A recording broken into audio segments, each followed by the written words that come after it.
Muy buenas tardes, yo soy Mario Martínez Vitela y esto es la clase de equilibrio de fisicoquímica de interfaces y fenómenos de superficie para la Facultad de Química de la UNAM. En la sesión de hoy terminaremos de plantear la regla de Traube, consideraremos algunas consecuencias energéticas de ella y veremos el ejemplo de tarea de la familia de los alquilsulfóxidos en disolución acuosa. ¿Okay? Bien, en sesiones pasadas ya hemos tratado con diversas mezclas binarias donde uno de los componentes causa una caída de tensión superficial y al cual le llamamos el soluto o el compuesto 2.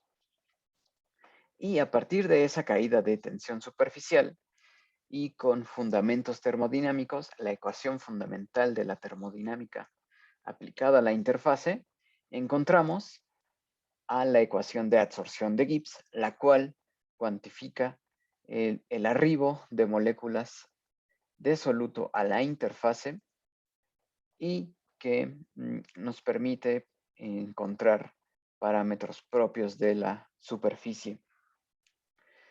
Si nos enfocamos, por ejemplo, en la región saturada, la cual hemos estado representando mediante el logaritmo natural de la fracción mol del soluto, y eso lo graficamos contra la presión de superficie, la cual, recuerden, obtenemos de la diferencia de tensiones superficiales entre el disolvente menos la tensión superficial de cada mezcla que estamos creando.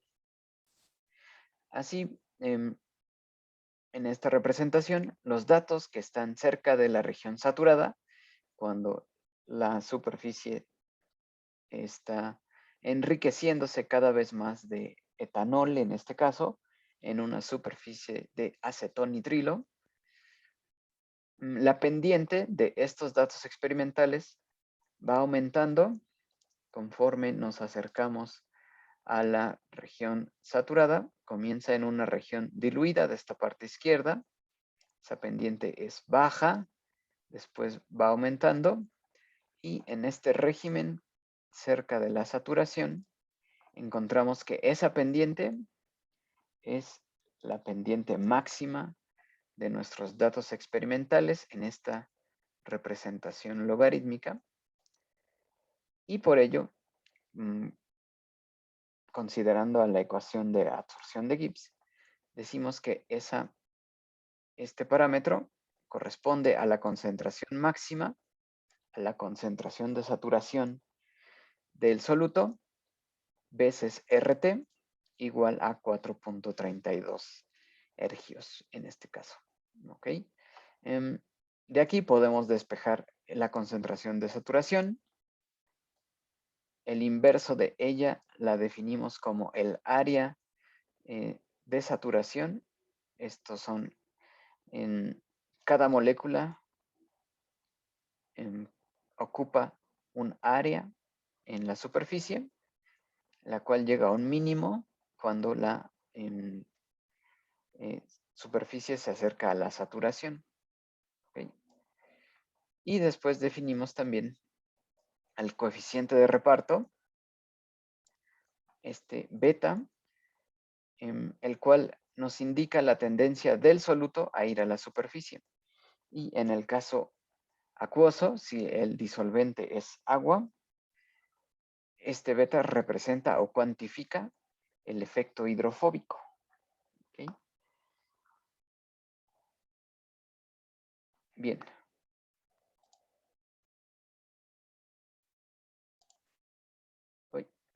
Bueno, en la sesión pasada hablamos de la regla de Traube, en la cual fue encontrada o propuesta por Isidor Traube, alemán, químico, que trabajó en el área de las disoluciones en sus trabajos de doctorado y después se dedicó también a diseñar algunos instrumentos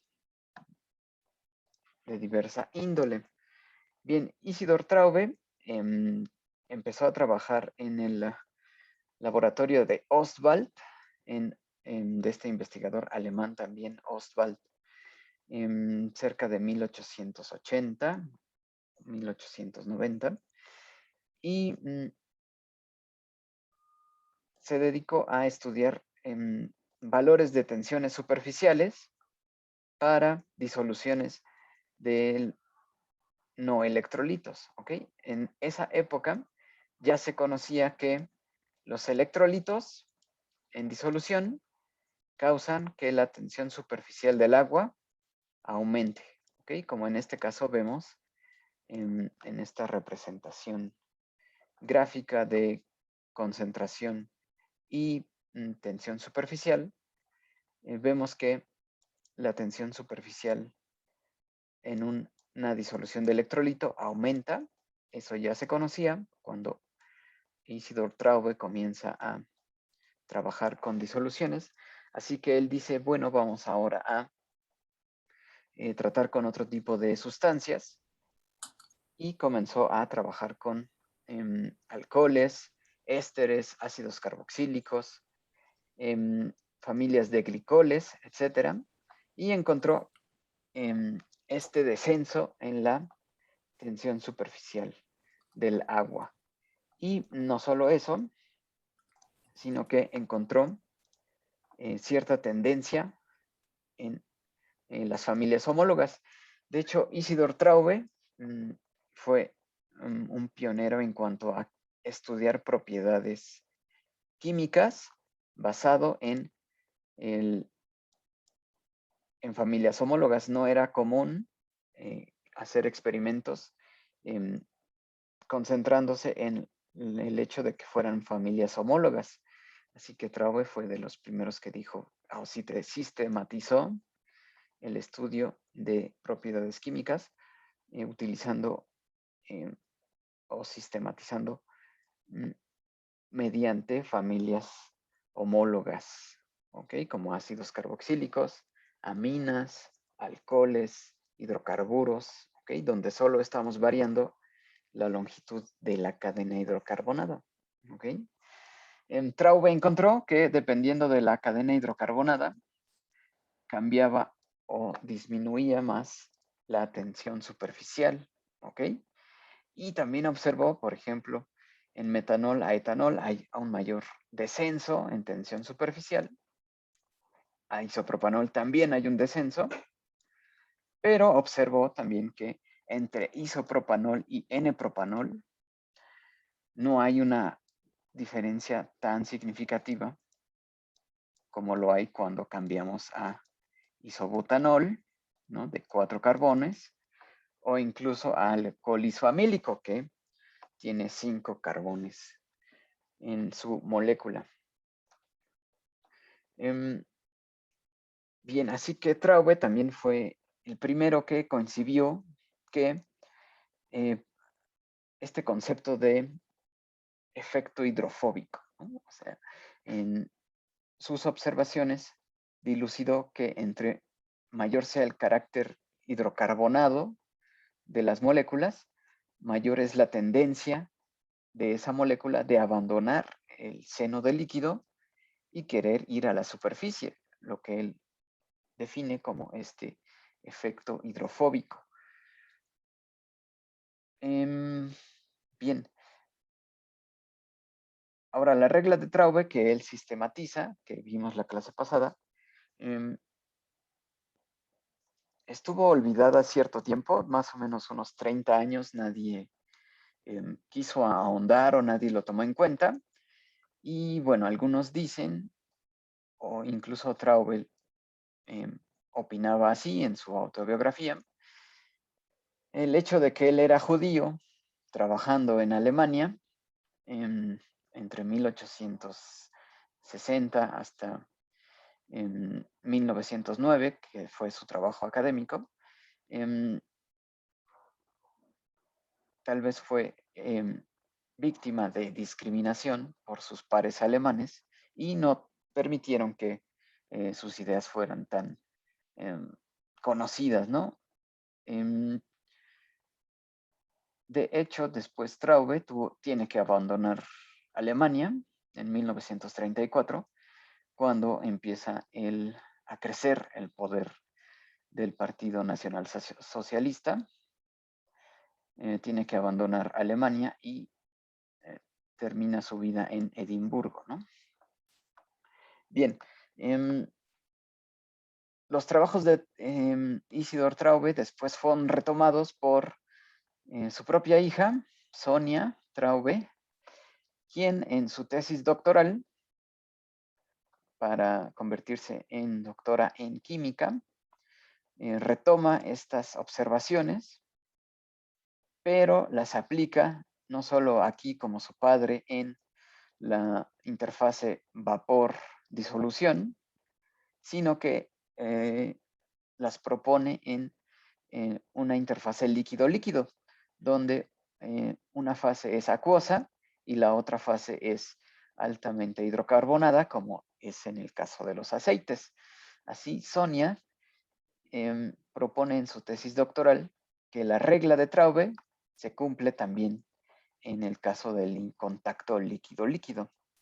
Así también podemos definir el efecto hidrofóbico en el caso de superficies o interfaces líquido-líquido. Después, Irving Langmuir, del cual vamos a hablar tal vez la próxima sesión. Irving Langmuir fue estadounidense y va a hacer sus estudios doctorales en Alemania, con lo cual de alguna forma encuentra ahí perdidos los trabajos de Traube y publica por su parte en Langmuir una manera de sistematizar estas observaciones de Traube, y de ahí ya se reconoce, ¿no?, el trabajo de Isidor desde hace más o menos 104 años. ¿Okay? Bien, de Langmuir vamos a hablar más adelante.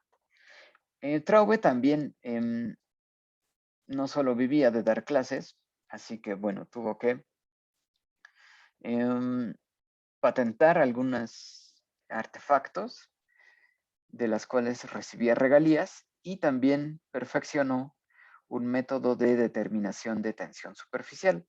Estas mediciones que él hizo en el laboratorio, algunas las hizo con el método que se llama ascenso capilar, que aún no hemos hablado de él, pero también perfeccionó un método que se llama el método de pesada de gota, que vamos a definir en este video, el cual es breve, pero también nos permite encontrar cuál es la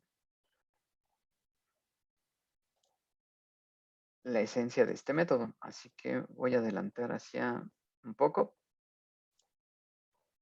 Bien. Este método se basa en la formación de una gota en un capilar, en un tubo capilar. Y bueno, la gota está sostenida por la fuerza que llamamos, la energía que llamamos tensión superficial. Y el peso de la gota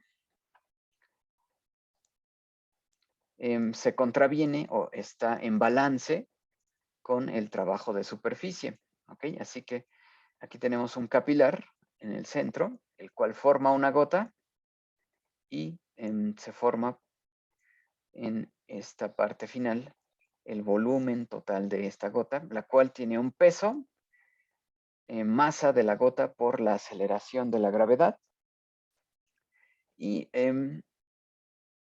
asociamos una variable geométrica que es 2 veces el radio de este tubo, ¿okay?, donde se forma la gota. Así, tenemos dos fuerzas en balance, un equilibrio de fuerzas. La tensión superficial que mantiene en su lugar a esta gota, pero la fuerza de gravedad quiere que se desprenda, ¿no?, de este tubo. Así vamos a ver qué ecuación es la que rige, cómo podemos describir este balance de fuerzas. La regla que lo describe no la descubrió Isidor Traube, sino que la define Tate, más o menos en 1860. ¿Okay? Así que tenemos esta ecuación que es el balance de fuerzas. Mg igual a 2 veces pi, r, que es la circunferencia, por esta gamma que en realidad a nosotros llamamos sigma. Ok, así esta es la ley de Tate. Mg igual a 2 veces pi r por sigma. Vean que si conocemos el peso de la gota del lado izquierdo y del lado derecho conocemos la variable geométrica, este R, solo resta conocer la tensión superficial. Así que el problema aquí es cómo vamos a pesar la gota.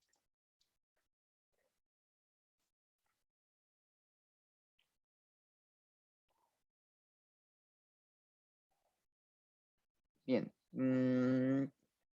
aquí define nuestras variables: masa de la gota, aceleración de la gravedad, que debe ajustarse a donde se realice el experimento, y el radio exterior del tubo, ¿okay?, de donde depende esta gota que estamos formando de nuestro líquido problema. Y esa flecha está indicando la ley de Tate.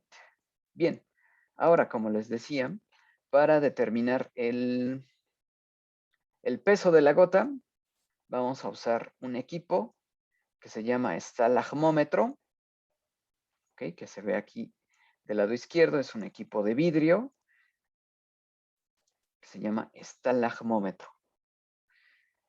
En ese equipo de vidrio podemos observar un bulbo interno o un bulbo central. Y el bulbo central está dividiendo dos partes del estalagmómetro, ambas con una escala. Vean que tenemos un punto B, que es una especie de marca para el bulbo, y una marca superior, ¿okay?, que es el punto A. De la parte superior le llamamos boca, está abierto, y en la parte inferior está el capilar, ¿no?, el tubo que va a formar las gotas.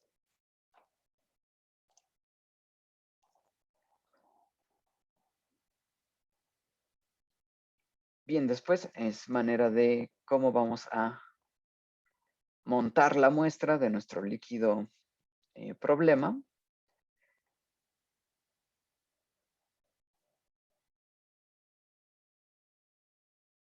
Así que vamos a adelantarlo, ¿no? Muy bien. Para realizar un experimento de determinación de tensión superficial por pesada de gota, necesitamos el estalagmómetro. Si necesitamos la densidad, podemos usar un picnómetro, que es este pequeño instrumento de vidrio que está en la parte izquierda. Tiene un volumen exactamente definido y nos permite conocer la densidad. Y necesitamos nuestro líquido problema. Me parece que en este caso va a usar tolueno y nuestra balanza digital. Ok, y necesitamos también tener un líquido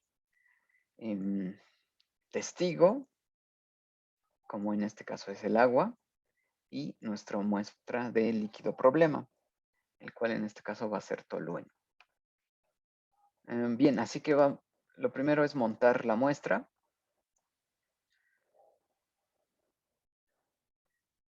Y para ello vamos a usar la pipeta de succión. Hay que ingresar el líquido al bulbo de vidrio. Para ello usamos la perilla de succión.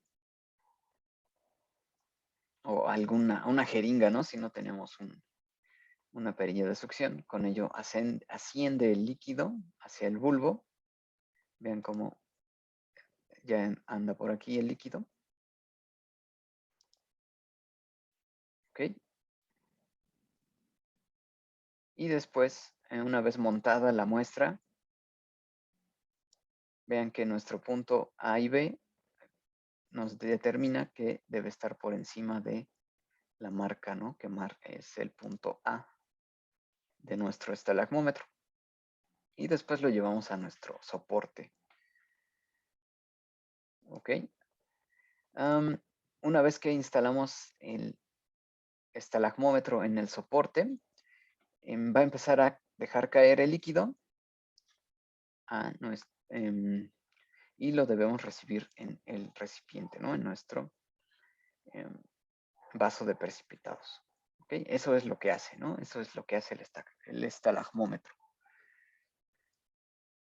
Bien, si recuerdan, la ley de Tate nos demanda conocer el peso de esas gotas que están cayendo para poder conocer la tensión superficial.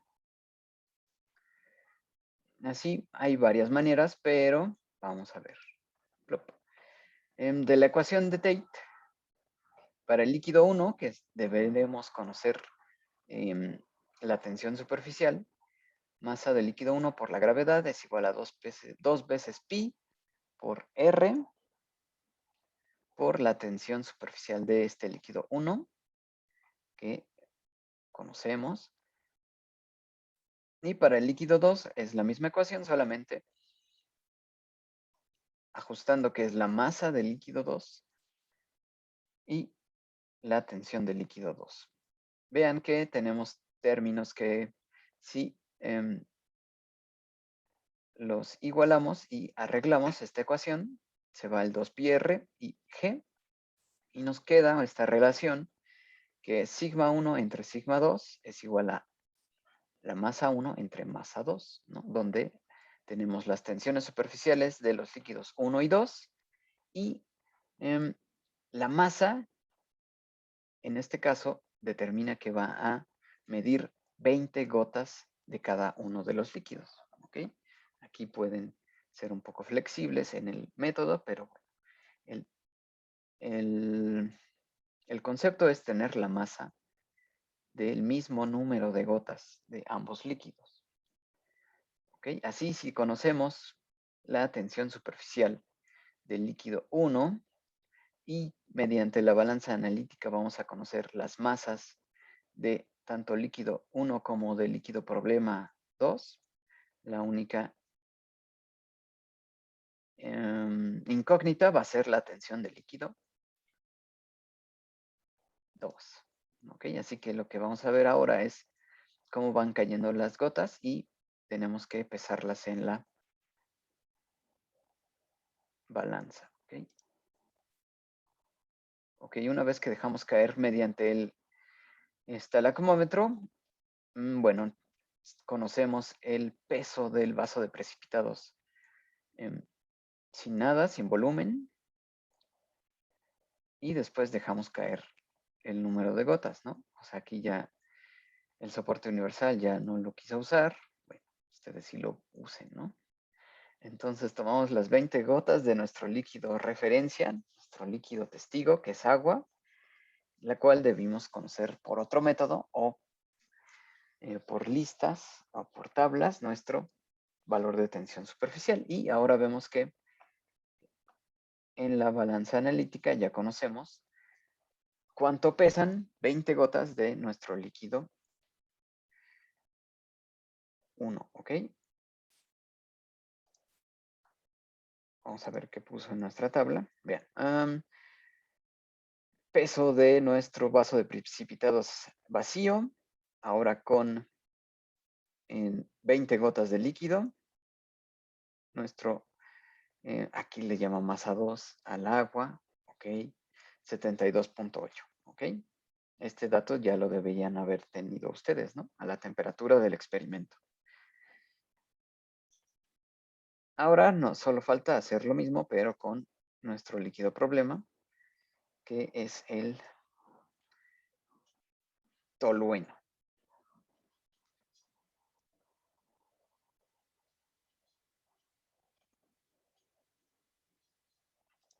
Ok, aquí ya nos reporta lo que él obtuvo. Obtiene un peso de 52.5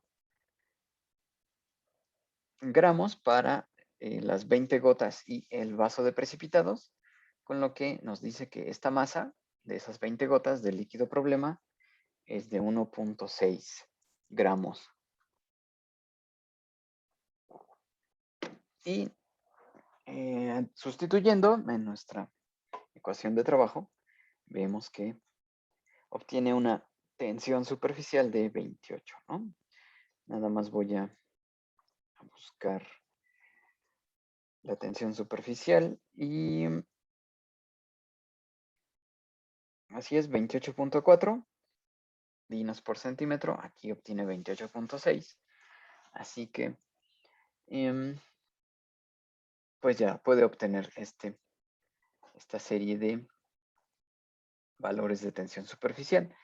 Bien, Isidor Traube hace 140 años perfeccionó esta manera de usar el estalagmómetro.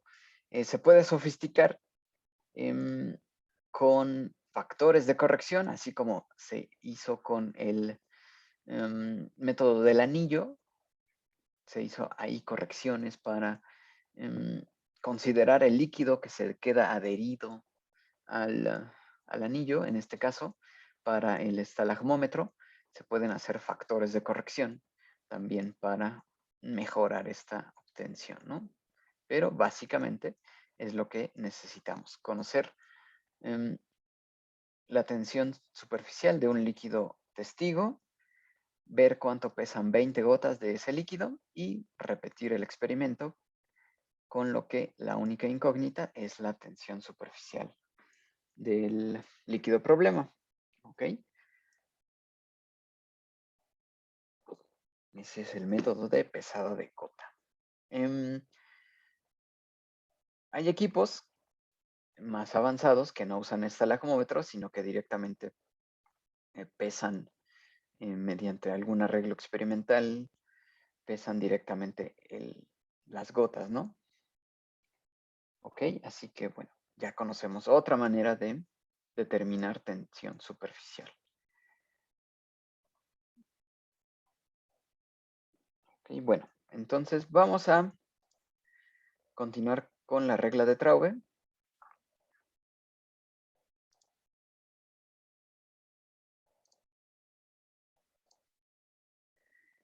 Y bien, recuerden que entonces veíamos para una mezcla agua-etanol, donde el etanol es el soluto y causa esta curva de presión de superficie con respecto a la concentración. El etanol es soluble en todas proporciones para la solubilidad en agua, para la disolución acuosa. Y veíamos que lo que nos interesa, de una de las regiones que más nos interesa en esta clase de disoluciones, es la región diluida, donde esta relación pi sobre x es una constante. ¿Ok? Esto es una línea recta cuando estamos en la región diluida. Y dependiendo del soluto, esta tendencia va cambiando. ¿Okay? Así, si sistematizamos para todos los alcoholes del metanol al pentanol, observamos que en el régimen diluido se observa esta tendencia en este parámetro pi en x cuando estamos en la región diluida. Para una familia homóloga, como sugiere Traube, que podemos estudiar las tendencias en las disoluciones, vemos que para el metanol es de 443, para el etanol más o menos se triplica, para el propanol a su vez se triplica ese valor y observamos lo mismo para el butanol y el pentanol. Este parámetro parece estar triplicándose en cada salto, en cada CH2 que yo agregue a la molécula y estudie la actividad superficial. El CH2 está causando que este parámetro pi en X se triplique aproximadamente. ¿Ok? Bien, vean que aquí lo que observó también Traube es que esto es evidencia del mayor efecto hidrofóbico en cada uno de estos aumentos del CH2, mientras, por ejemplo, el etanol se mantiene en disolución y causa una caída de tensión superficial discreta en valores bajos de la fracción mol. El pentanol, que tiene 5 unidades de CH2, causa una mucho mayor caída de tensión superficial, que aquí se ve con una presión de superficie muy importante, ya en valores de 5 por 10 a la menos 4, ya obtenemos una tensión superficial o una presión de superficie de casi 20 dinas por centímetro. ¿Ok?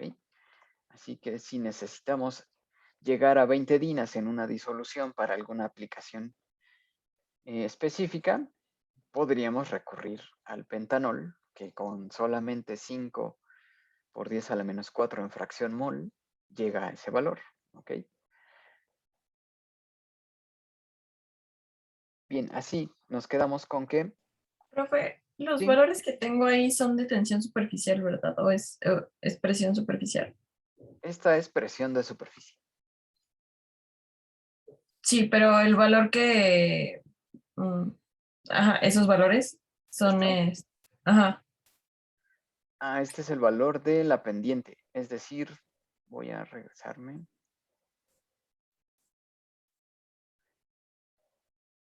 Si yo divido estos valores de presión de superficie entre la fracción mol, Ujú, voy a obtener que son constantes.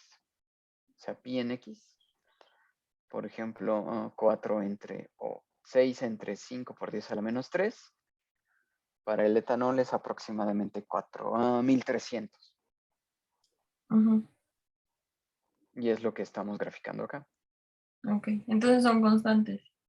Sí, son constantes. Ok, Ajá, ok. exactamente. O sea, se mantiene la misma pendiente durante la región diluida. Y claro, la pendiente va aumentando, pero es la misma para cada alcohol.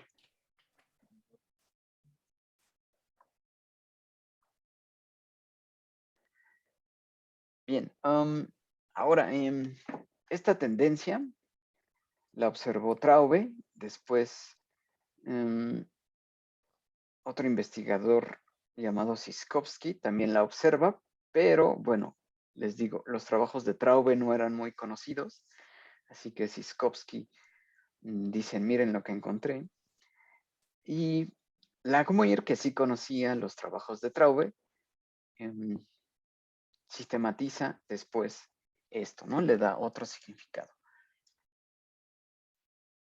Bien, en nuestro curso encontramos que pi en X cuando X tiende a 0 en la región diluida y después obtenemos el logaritmo natural y multiplicamos por RT, eso lo definimos en sesiones pasadas como la energía de absorción.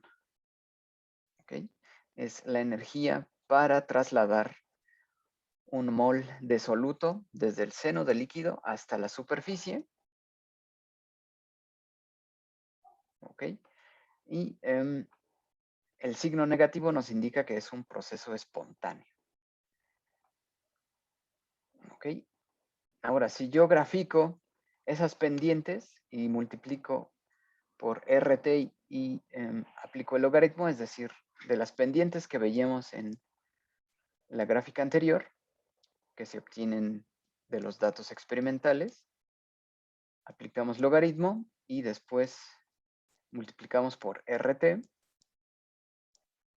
obtengo esta cuarta columna. Estos valores son la energía de absorción directamente y vamos a graficarlo contra el número de CH2 en la familia homóloga, de este caso los alcoholes.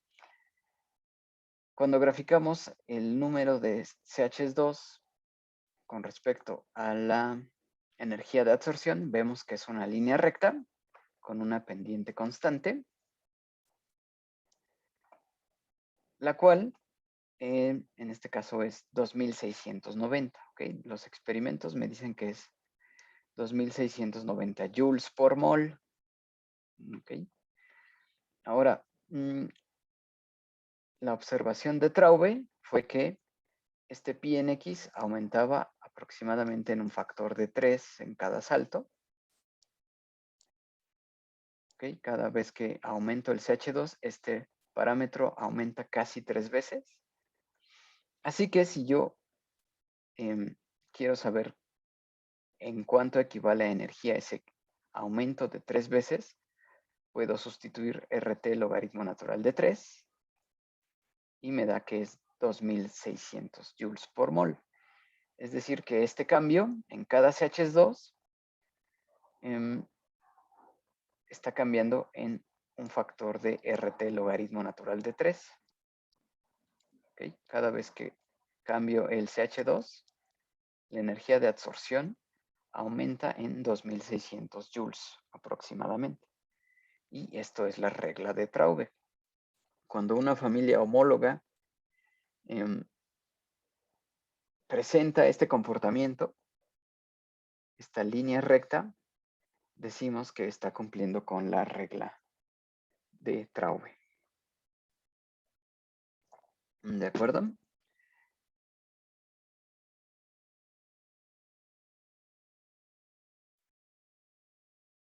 Sí, profe. Muy bien. Así, lo que encontró Traube es que esto se cumple para hidrocarburos, para alcoholes, para ácidos carboxílicos, para ésteres, para aminas. Y bueno, con el tiempo se han ido perfeccionando los datos experimentales y se sigue comprobando que estos saltos de la energía de absorción, conforme aumentamos el CH2, la energía de absorción aumenta en 2600, lo cual corresponde a este logaritmo natural de 3 veces RT. ¿Ok? Ahora, Profe, el factor que dijo que si era negativo significaba que era una reacción espontánea, era la energía de absorción. sí, exactamente. La energía de absorción es negativa, Ujú. así que el proceso es espontáneo. Cuando ponemos una mol de soluto en agua de estos materiales, Ujú. espontáneamente va hacia la superficie y se absorbe. Ok.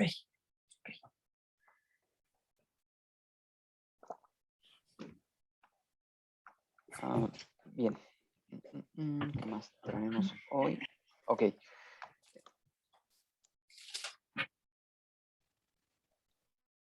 Vean que aquí RT, logaritmo natural de pi en X, cuando X tiende a 0, cuando estamos en la región diluida, que podemos observar esas pendientes muy pronunciadas, como en la diapositiva anterior, allí definimos el delta G de absorción y nos da la tendencia de un soluto a ir a la superficie. Entre mayor sea el valor del delta G, mayor es la tendencia de ese soluto de ir a la superficie, de abandonar el seno del líquido, de ya no querer interactuar con el disolvente. ¿Okay?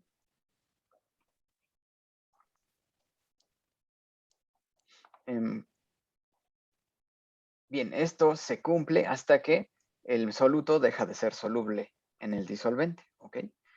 Debido a que, por ejemplo, en el decanol es muy poco soluble en agua, así que necesitamos una mínima cantidad de decanol para causar primero un cambio en tensión superficial. La energía de absorción es muy grande comparada con el pentanol, por ejemplo, y el decanol comienza a insolubilizarse a muy bajas concentraciones en el agua. ¿Okay? Así vemos que el efecto hidrofóbico es aún más notorio en el decanol. Tiene una cadena hidrocarbonada más grande el efecto hidrocarbonado hidrofóbico es más marcado debido a querer abandonar este tipo de interacciones, no quiere interactuar con el agua.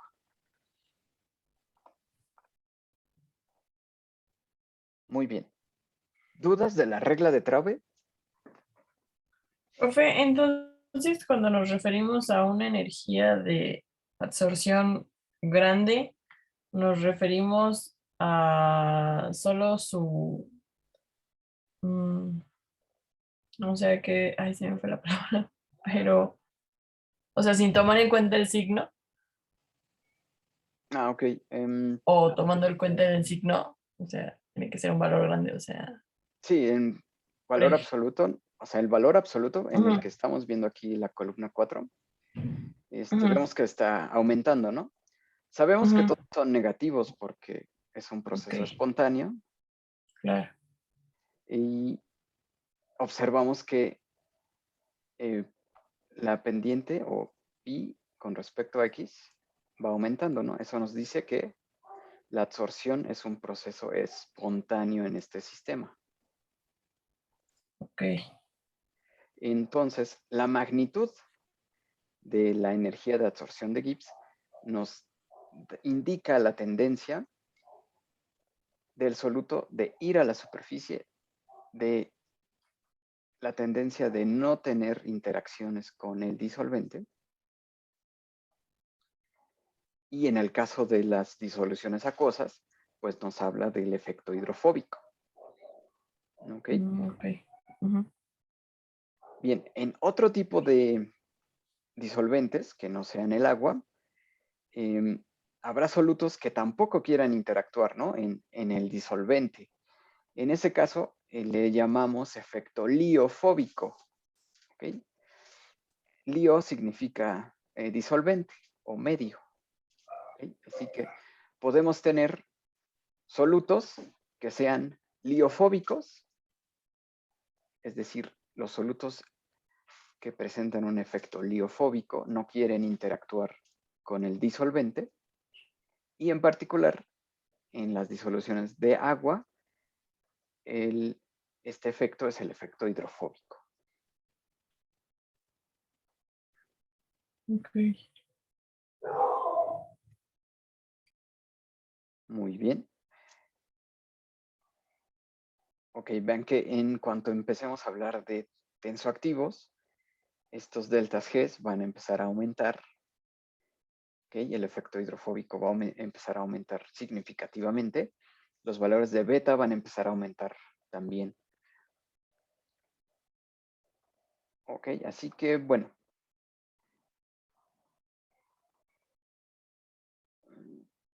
Vamos ahora a ver, no sé si ya, ¿cómo van con la tarea que les dejé en la sesión pasada?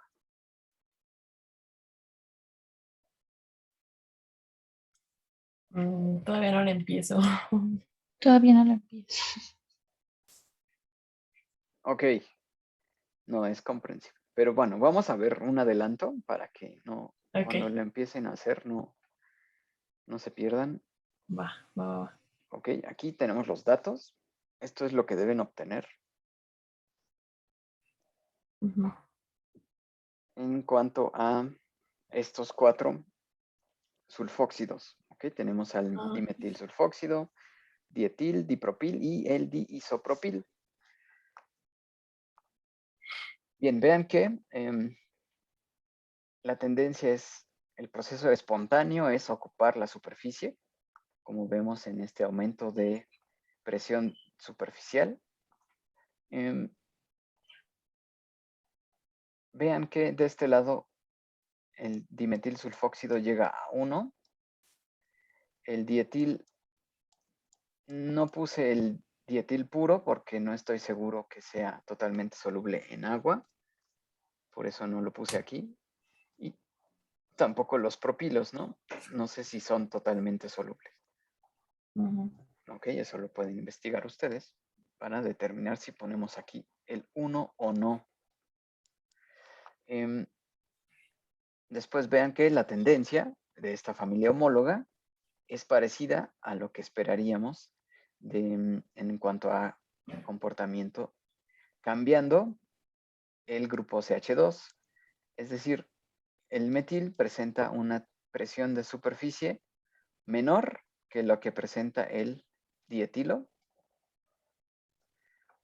¿Ok? Y a su vez, cuando aumentamos el CH2, la presión superficial aumenta, ¿no? Debido a que tenemos ya 3 CH2 en esa molécula. Así vemos que el efecto hidrofóbico va aumentando conforme aumenta la cadena hidrocarbonada, como era de esperarse, como observó Traube, como confirma Langmuir después. Bien, otra cosa que debemos tomar en cuenta es que en el caso del dietil y etil, sí se diferencian, no se sobreponen los datos. En el caso del propilo y el etilo, tampoco vemos que se sobrepongan los diamantes con los triángulos. Pero en el caso del isopropil y del propilo, sí vemos cierta sobreposición, ¿ok?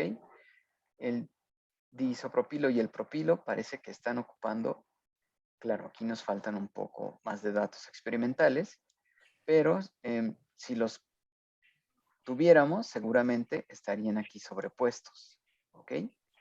Indicando que entre estos dos compuestos, el propilo y el isopropilo, la tendencia a la superficie es prácticamente o cuantitativamente muy parecida. Es decir, el arreglo de la molécula, en este caso es un isopropilo, no está afectando el arribo a la superficie, simplemente se sobreponen las dos familias. ¿Ok?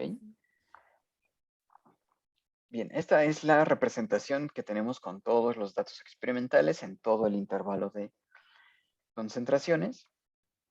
Y para la tarea debemos concentrarnos en la parte diluida.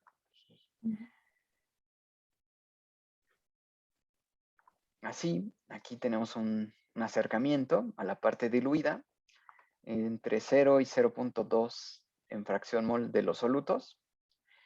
Y vean que aquí ustedes van a tener que hacer un ajuste lineal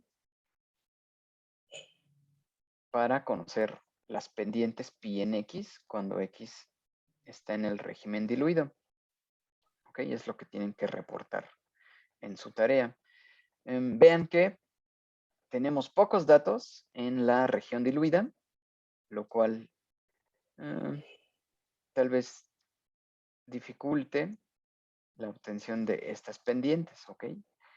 Si tuviéramos muchos más población de datos experimentales, podríamos obtener pendientes un poco más, con menor error, ¿ok? Pero bueno, para el caso del dimetilsulfóxido, utilizo para obtener la pendiente los primeros 4 valores experimentales, los 4 de menor concentración, trazamos una recta y obtenemos que es alrededor de 100, ¿ok?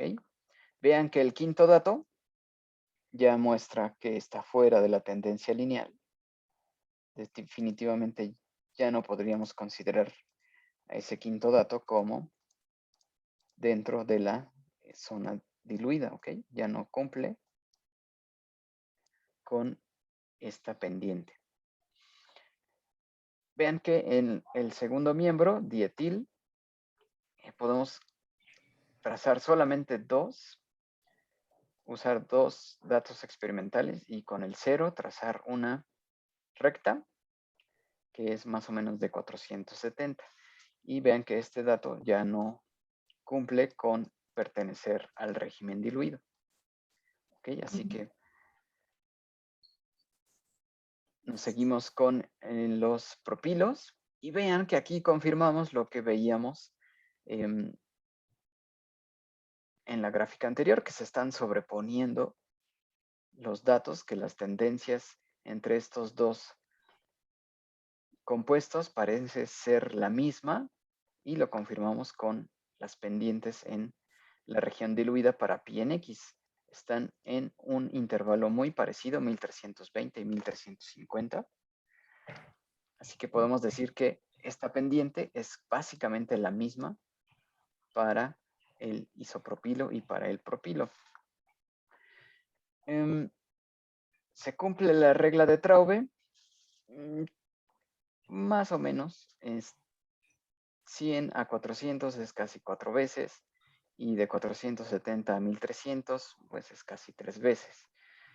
Podríamos decir que en promedio sí se cumple la regla de Traube, pero estamos limitados por la escasez de datos experimentales. Si aumentáramos aquí los datos experimentales, podríamos mejorar y comprobar que se cumple la regla de Traube para este grupo de solutos con agua. ¿Ok? Bien. Ahora, Traube encontró también que hay un factor en la región saturada. El factor que habla Traube no lo define como nosotros, pero habla de un gamma SRT también. Y Traube encuentra que este término, gamma SRT, es constante para las familias homólogas. ¿Ok? Así que en disoluciones de alcoholes con agua, si analizamos los datos en la región saturada, ese gamma SRT va a ser constante para la familia homóloga. ¿Okay? Para ácidos carboxílicos tendrá otro valor que va a ser muy parecido entre los miembros de la familia homóloga. ¿Ok? Y en este caso, la familia homóloga son los dialquilsulfóxidos. Esperaríamos que los gamma SRT no fueran tan dispares, ¿okay? Que se mantuvieran más o menos en la mismo orden. ¿Ok? Ahora, ¿qué consecuencia hay de esto? Si el gamma SRT es constante para la familia homóloga, significa que el gamma S es el mismo para toda la familia homóloga. O sea que la concentración máxima que puede ocupar esta familia es la misma, ¿ok? Sin importar si tiene 2 CH2, 3 CH2, 4 CH2, etc. No importa la longitud de la cadena hidrocarbonada, el gamma S va a ser el mismo. ¿Ok? ¿Y eso qué implica? Si el gamma S es el mismo, implica también que el área que ocupa esta familia de solutos va a ser la misma, sin importar si tiene 2 miembros en la cadena hidrocarbonada, o 3, o 4, o 5. El arreglo en la interfase va a ser el mismo. ¿Ok? Porque observamos que ese gamma SRT se cumple para la familia homóloga. ¿De acuerdo? Así que si no importa la longitud de la cadena hidrocarbonada, sino que se está manteniendo el arreglo conforme cambiamos los miembros de la familia hidrocarbonada, significa que en la interfase se están acomodando de la misma manera. ¿Ok? Así que podríamos decir que si esto es la interfase vapor y abajo está la disolución líquida, el soluto está ocupando en la misma área sin importar la longitud de cadena. Así que conforme lo que vemos de los datos experimentales, podemos concluir que el soluto se está acomodando de una manera que ocupa la misma área y la cadena hidrocarbonada está apuntando hacia la fase vapor. ¿Okay? Esto es una conclusión que obtenemos de observar los datos experimentales. Si se está cumpliendo que el gamma S y en consecuencia el área mínima que pueden ocupar es la misma, significa que la cadena hidrocarbonada no está alineada en la interfase, sino que más bien está saliendo de ella, ¿ok? Sin importar el número de carbonos que tenga. Si tiene 3, si tiene 6, si tiene 5, si tiene 2, está ocupando la misma área una vez saturada la superficie. ¿De acuerdo?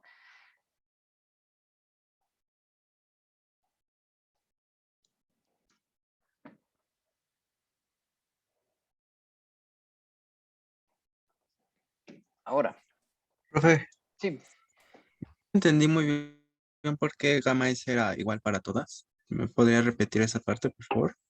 sí. Si analizamos los datos experimentales de presión contra X, y lo representamos como el logaritmo natural de X contra presión, recordemos que obtenemos una pendiente. Y esa pendiente le llamamos gamma SRT, ¿no? A partir de los datos experimentales. Esta parte izquierda es la parte más diluida. Y de esta parte derecha es la pendiente máxima y a eso le llamamos gamma SRT. Si tenemos una familia homóloga, es decir, que solo estamos cambiando el CH2, por ejemplo, en los alcoholes, pasando del metanol al etanol y hasta los alcoholes que sean solubles. Si observamos los datos experimentales en la parte saturada, vamos a observar que esta pendiente tiene el mismo valor, ¿ok? Seguramente va a estar trasladada hacia valores mayores de presión, pero la pendiente va a ser la misma para los distintos miembros de la familia homóloga, ¿ok? Si la pendiente es la misma, a partir de lo que vemos en los datos experimentales, bueno, esa pendiente es igual a gamma SRT, como vimos en las sesiones pasadas. Esa pendiente le llamamos gamma SRT. Y como observamos que esa pendiente es la misma, seguramente está recorrida, como en este caso. La pendiente vamos a observar que es la misma pendiente, es el mismo gamma SRT para toda la familia homóloga. ¿Okay? Por eso decimos que existe esta tendencia. ¿Okay? A partir de los datos experimentales, Traube, después Lackmuir, después ustedes lo pueden comprobar, que ese gamma SRT que obtengan de la región saturada para datos de mezclas binarias en familias homólogas, van a observar que es casi una constante. ¿Ok? Ok, sí, profe. Ya, me quedó más claro. Gracias. Vale, entonces, una vez que sabemos que es constante, ¿no? Este gamma SRT es el mismo, RT es el mismo, podemos concluir que gamma S es la misma para toda la familia. Es decir, que llega a una saturación similar en términos de moles por centímetro cuadrado. Y como recordamos que 1 entre gamma S es el área que ocupa ese soluto en la superficie, también sería la misma, ¿no? Si sustituimos gamma S por el inverso, vamos a tener que es la misma área de compactación, ¿no? Están acomodados igual todos los miembros de la familia homóloga, sin importar la longitud de la cadena. Y así que una de las maneras en que eso ocurra es que esté alineada la parte polar, la parte que es un poco más compatible con el líquido, con el solvente, en este caso es el agua. La parte polar estaría apuntando hacia hacia el seno del líquido. Y la parte hidrocarbonada querría estar en contacto con el vapor, ¿no? La parte no polar del sistema. Vean que esto después, esto lo observó o lo concluyó Traube y Langmuir. Y después Sonia Traube concluyó, si este es un líquido 1, concluyó que esto se cumple también para un líquido 2. ¿Okay? Si en este caso tenemos una interfase líquido-líquido, por ejemplo, agua y aceite, en ese caso tendríamos valores de tensión interfacial, haríamos el mismo, las mismas gráficas, encontraríamos que el área que ocupan es la misma en la interfase, en ese caso líquido-líquido, y las partes hidrocarbonadas estarían alineadas hacia la fase líquida no polar, por ejemplo, un aceite, ¿no? Un alcohol de muy alto peso molecular, ¿ok?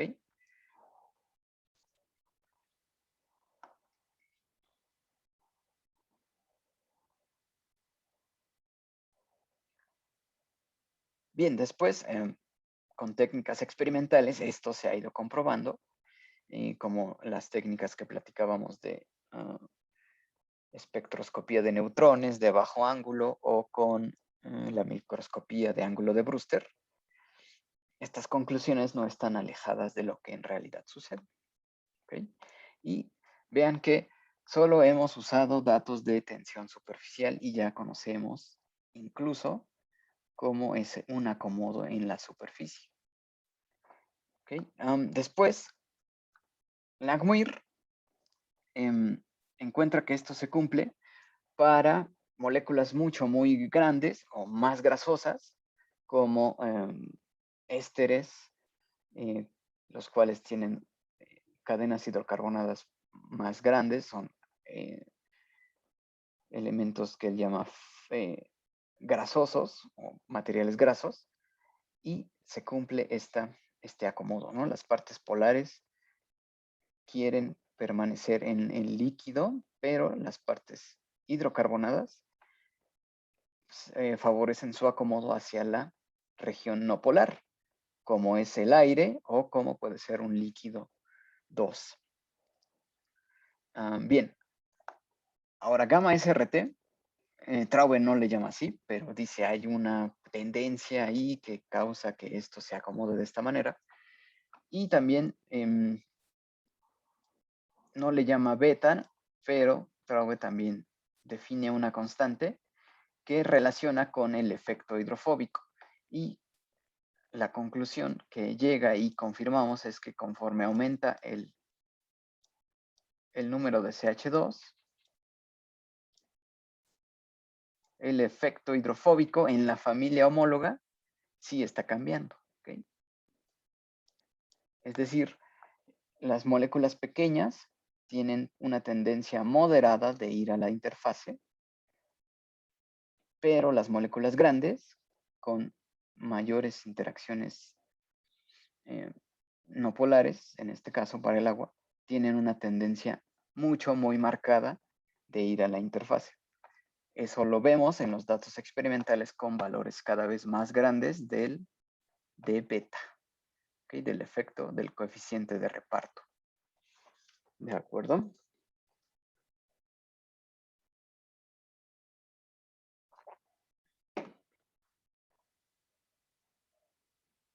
Bien. Sí, profe.